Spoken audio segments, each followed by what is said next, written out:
લોકસભાની ચૂંટણી નજીક આવતા જ રાજકીય માહોલ ધીરે ધીરે ગરમાવા લાગ્યો છે। ગાંધીનગર સહિત જેપી નડ્ડાએ રાજ્યના 26 કાર્યાલયનું ઉદ્ઘાટન કર્યું, ત્યારે મહેસાણા ખાતે પણ મધ્યસ્થ કાર્યાલય ખુલ્લું મૂકવામાં આવ્યું। આ કાર્યક્રમ દરમિયાન મહેસાણાના સાંસદ લોકસભાની ચૂંટણી ન લડવાનો ઇશારો કર્યો।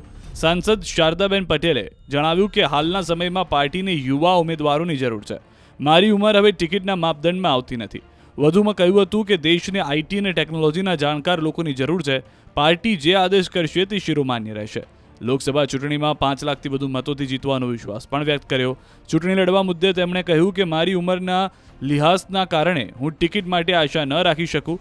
જો ટિકિટ આપે તો તે પાર્ટીનો આદેશ શિરોમાન્ય રહેશે, પરંતુ પાર્ટીને યંગ લોકો વધુ સારું કામ આપી શકશે। મહત્વનું છે કે મહેસાણામાં દૂધસાગર ડેરી નજીક ભાજપના મધ્યસ્થ કાર્યાલયની શરૂઆત કરવામાં આવી।